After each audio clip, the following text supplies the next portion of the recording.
Saya langsung ke Mas Anggo, meski tadi dari Mas Anggo mengatakan tidak akan berimbas penuh ketika sudah menonton debat cawapres dan hasilnya tidak sesuai ekspektasi. Tapi kata Mas Umam tadi, hati-hati dengan sisa waktu yang ada, kalau ada blunder, kepleset, dampaknya bisa fatal, Mas Anggo, dan bisa mengubah permainan. Ya betul.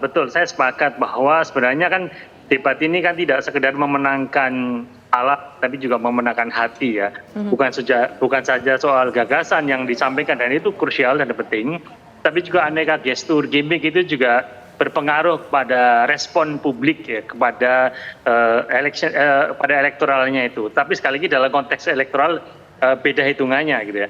Yang kedua, debat ini kalau dianggap dampaknya signifikan atau tidak, tadi sudah kita sama-sama tahu hitungannya gitu ya, seberapa besar signifikannya.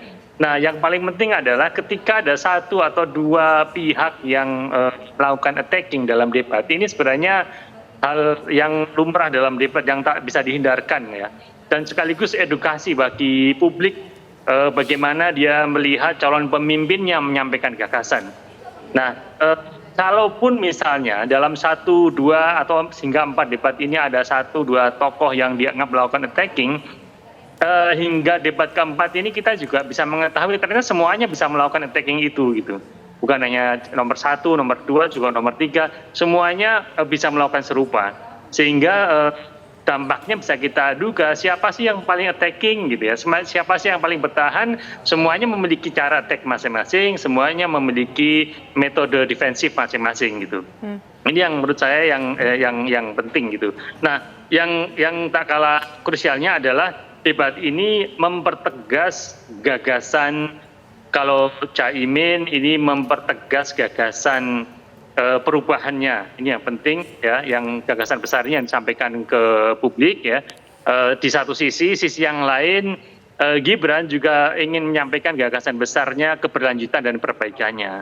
Nah, menariknya adalah bagaimana debat berikutnya nanti yang patut kita duga melihat banyaknya attacking dan gimmick-gimmick, mungkin saja nanti debat kelima atau terakhir nanti akan ada debat gimmick ya, ada perang gimmick juga perang attacking gitu ya. Artinya saling melakukan serangan, sangat mungkin terjadi melihat 4 debat terakhir.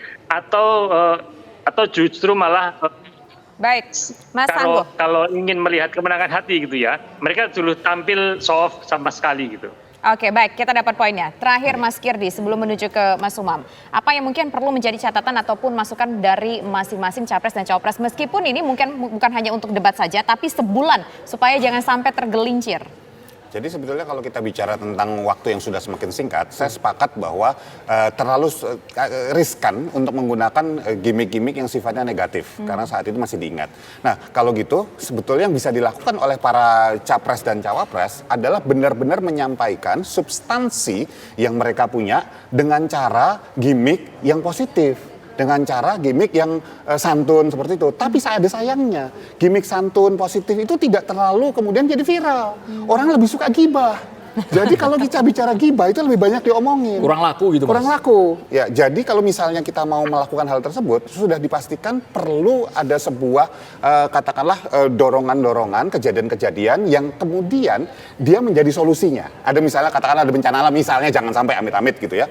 Tetapi dia kemudian menjadi solusi di situ dan itu akan dikenal orang, diingat orang. Itu yang kita sebut sebagai gestur dan gimmick positif untuk berbagai macam biar diingat orang supaya sampai hari pemilihan yang diingat adalah oh dia baik, oh dia dermawan, oh dia begini. Tapi kalau ditanya, apakah substansi penting? Penting. Untuk apa? Sekali lagi, menengah ke atas.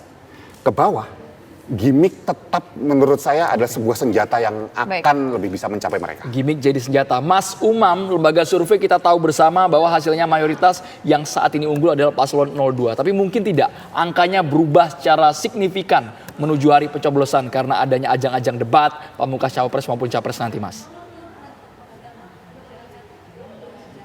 Ada perubahan kalau misal terjadi blunder yang sangat fatal dan terjadi strategic miscalculation terkait dengan materi, terkait dengan strategi komunikasi yang digunakan selama debat.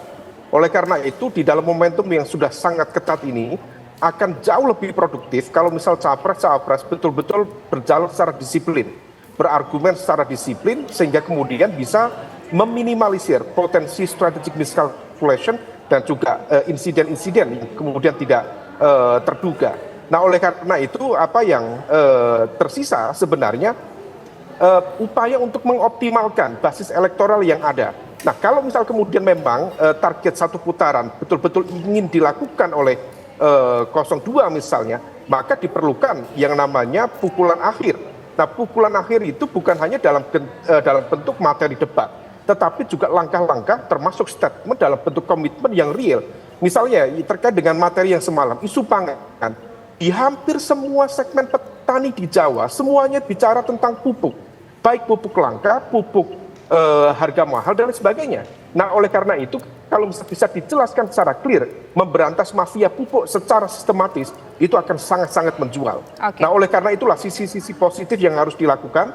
Kalau misal kemudian tidak, tentu berpotensi terjadi stagnasi dan berpotensi membawa pada putaran kedua. Saya pikir 01 dan 03 akan berusaha mati-matian untuk menahan basis kekuatan 02 untuk bisa masuk di putaran kedua Pilpres. Oke, baik. Terima kasih Mas Khairul Umam sudah bergabung bersama kami di Kabar Petang. Terima kasih juga Mas Anggoro, dan terima kasih Mas Giri sudah hadir di studio kami.